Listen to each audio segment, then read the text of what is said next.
with LeBron James and Luka Doncic, they're going to get great shots every time down the floor. Their defense is going to be the question.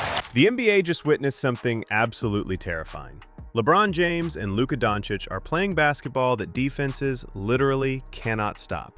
The Clippers just got completely embarrassed trying to guard these two. And honestly, every other team in the league should be taking notes on what not to do. Because what just happened wasn't basketball. It was a masterclass in offensive domination. You guys shot, 57% from the field, 45% from three. If you look at these three, you guys combined for 99 points. The rest of the team, a lot of contributions. What was working for you guys out there? Just sharing the ball, moving the ball. Everybody's in a good rhythm, obviously. Luka got it going early, kind of set the tone what was going to be offensively, and then we just followed that train. What did you see from your teammates kind of to start that fourth quarter, LeBron and AR, opening the game up a little bit before you checked in and joined them there to put it away? Yeah, I think we played a great game. I think they were hitting a lot of shots, especially in the first half. I think our fourth-quarter defense was great, better than all three quarters. So to close it out means a lot. Before we break down this absolute clinic, tell me in the comments, who's more unstoppable right now, LeBron or Luka? Because after watching what they just did to the Clippers, I'm not even sure there's a right answer. So let's talk about what just happened to the Los Angeles Clippers, because calling it a disaster would be putting it mildly. This was an execution, a public dismantling, a basketball lesson delivered by two of the most skilled offensive players the NBA has ever seen. And the worst part for the Clippers? They made the exact same mistakes over and over again. And LeBron and Luka just kept punishing them for it with zero mercy. The Clippers came into these games thinking their drop coverage defense would somehow work against two players who have literally spent their entire careers destroying drop coverage.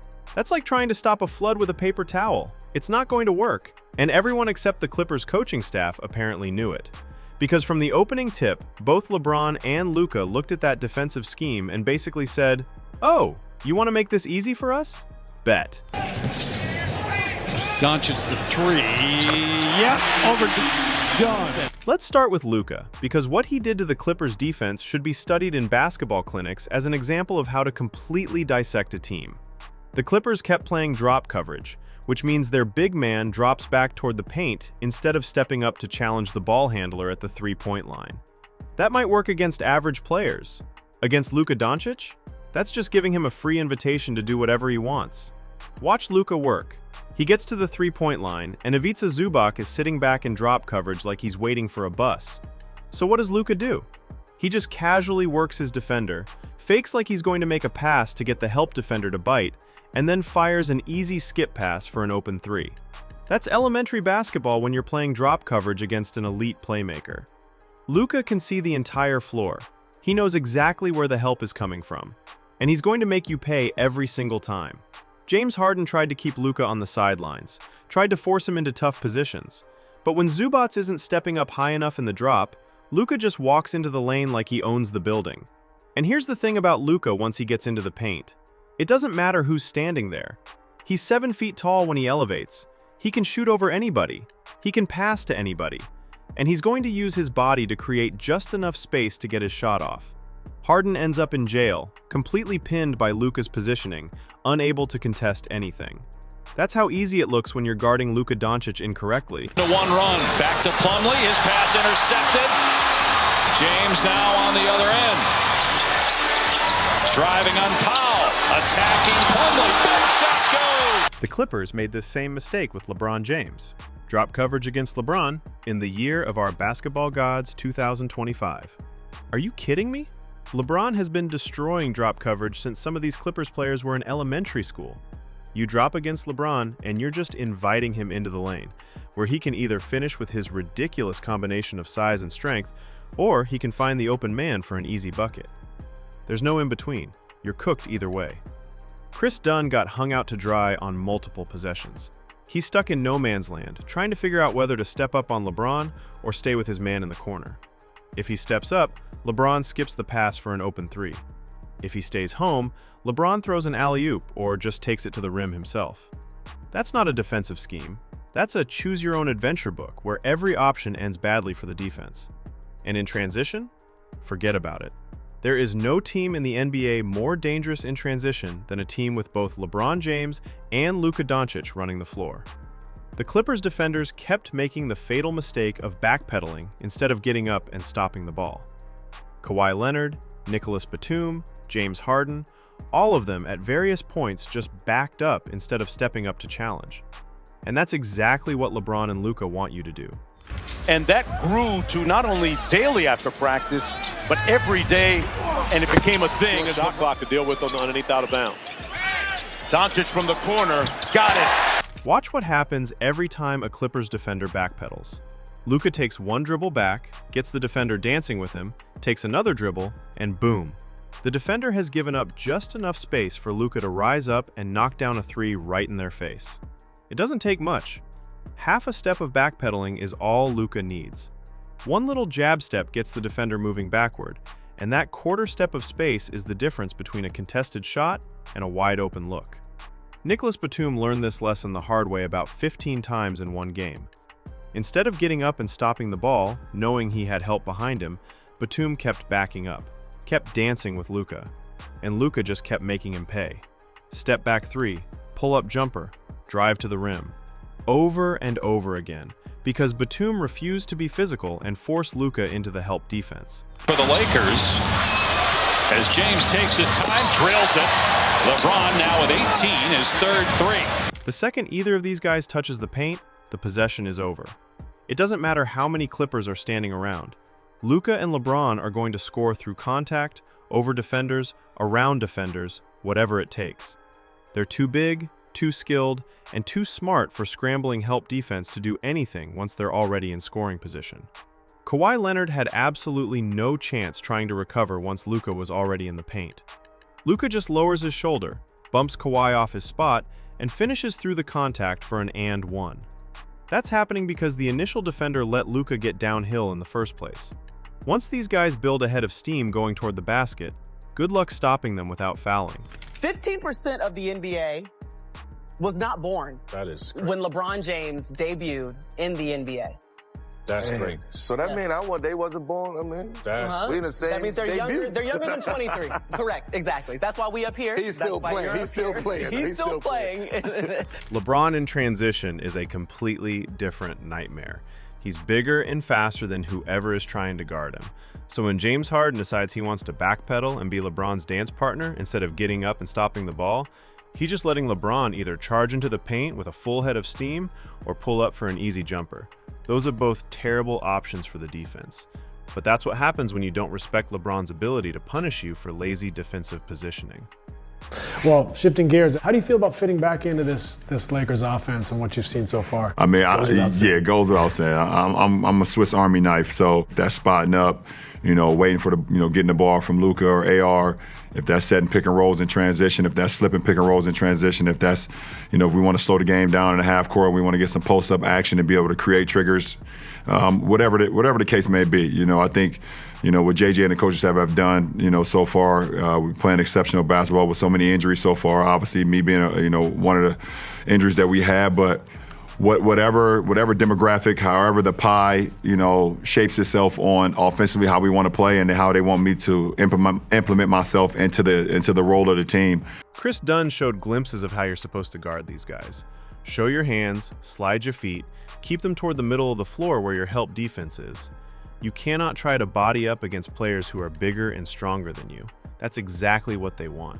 Luka and LeBron both thrive on using their size advantage to create space. If you go chest to chest with them, they're just going to bump you backward and create the shooting space they need. Watch what happens when defenders try to physically match up with Luka.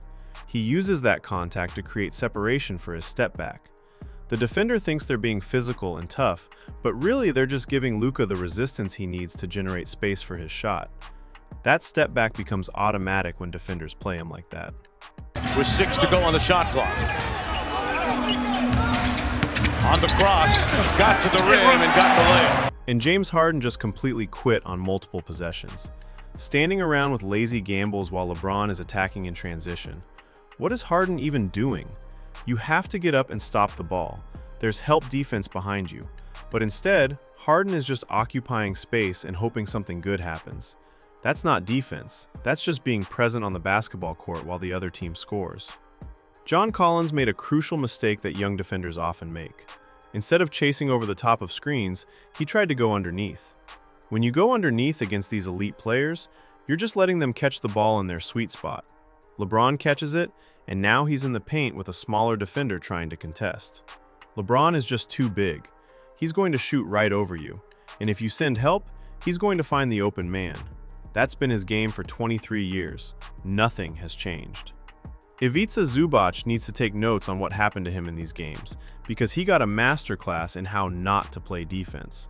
On so many possessions, Zubac is just standing in no man's land, guarding nobody, helping nobody, accomplishing nothing. You have to get up and stop the ball. You can't just retreat to the middle of the paint and hope your teammates figure it out. That's not team defense. That's abandoning your responsibility and creating easy scoring opportunities for the other team. When Zubac is switching onto LeBron, he needs to be level with the screener the moment LeBron touches the paint.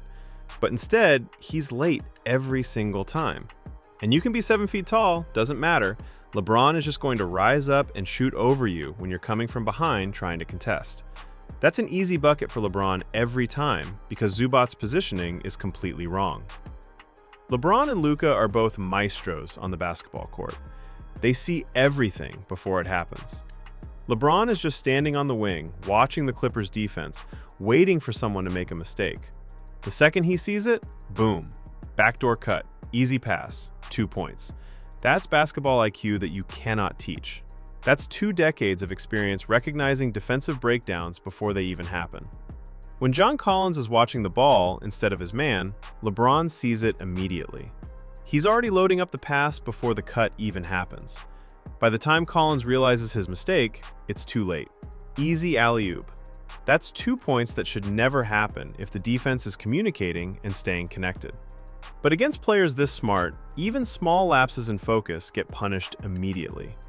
Zubac's education continued throughout these games. When he's switching onto perimeter players, he has to be all the way up to deny the catch. But he's not. He's dropping back, giving space, allowing clean catches. You cannot do that. These guys will just shoot over you. Jackson Hayes catching at the three-point line with Zubac 10 feet away, that's target practice. LeBron is 7 feet tall when he elevates. Zubac being 7 feet tall, standing flat-footed, doesn't mean anything when LeBron is going up strong. The help defense positioning was atrocious throughout these games. When you're sending help on Luka, it needs to be from the right angle. Kobe Sanders has to flip his hips and force Luka toward where the help actually is. But instead, he's letting Luka go wherever he wants, while James Harden is standing on the block thinking he's helping. That's not help. That's just occupying space. By the time actual help arrives, Luka is already in the paint, finishing through contact for an and one. You can put the entire city of Los Angeles in front of LeBron and Luka, and they're still going to score. That's how good these two are at finishing through traffic. The positioning has to be perfect before they even start their move. Once they're in attack mode, it's already too late. When LeBron is slipping screens, the big man has to be underneath him in the paint. John Collins was nowhere close to proper positioning. He's drifting toward the three-point line while LeBron is slipping toward the rim. That's an automatic and one because nobody is in position to provide any resistance. Collins is lost, the help is late, and LeBron is finishing strong through whatever contact arrives. The bounce passes both guys are throwing are absolutely unreal. LeBron throwing a bounce pass between 2 Clippers defenders to hit Austin Reeves on a backdoor cut, that's video game stuff. The vision required to see that window and the precision required to fit the ball through it, that's Hall of Fame level basketball IQ. And then to ice the game, Luka just toys with the Clippers one more time. They're in drop coverage again because apparently they didn't learn their lesson the first 100 times. Luka is just waiting, watching Batum, reading whether he's going to slide to the corner or stay home. Batum slides, easy lob. Batum stays, easy corner 3. There's no right answer for the defense because the scheme is fundamentally flawed against this level of offensive talent. The broadcast team said it perfectly. That's just too much offense for any team to handle. 20 assists and 14 rebounds for LeBron in 30 minutes. 30 minutes in his 23rd season. And people were worried about his conditioning. That man showed up to play basketball at an elite level while half the NBA wasn't even born when he started his career. Think about that stat for a second. 50% of the NBA is younger than LeBron's career. They weren't born when he debuted. They've never known professional basketball without LeBron James in it, and he's still out here dominating at this level. The willingness to do whatever it takes to stay on the floor, the dedication to his body, his mind, his craft, that's what separates great players from legendary players. LeBron understands his body better than anyone. He knows when he needs rest. He knows when he's ready to come back. And when he does return, he hits the ground running, playing 30 minutes with a double-double against playoff teams. That's not luck. That's not genetics. That's commitment to excellence over 23 years without taking shortcuts. The mental aspect of the game at this point in his career is just as important as the physical. LeBron talked about getting his mind right along with his body. When you're in year 23, the psychological preparation matters more than ever. And the fact that he was second-team All-NBA last year in year 22 shows that the preparation is working. This level of longevity is unprecedented. This level of production this deep into a career has never been seen before. We need to appreciate what we're watching with LeBron, with Kevin Durant, with Steph Curry, because we don't have them much longer. These are the final chapters of careers that have defined an entire era of basketball, and they're still playing at levels that most players never reach in their prime. So there it is. LeBron and Luka just gave the Clippers a basketball lesson they'll never forget. What do you think? Can any defense actually stop these two when they're playing like this? Drop your thoughts in the comments below. And if you enjoyed watching the Clippers get destroyed, smash that like button and subscribe for more NBA breakdowns. See you next time.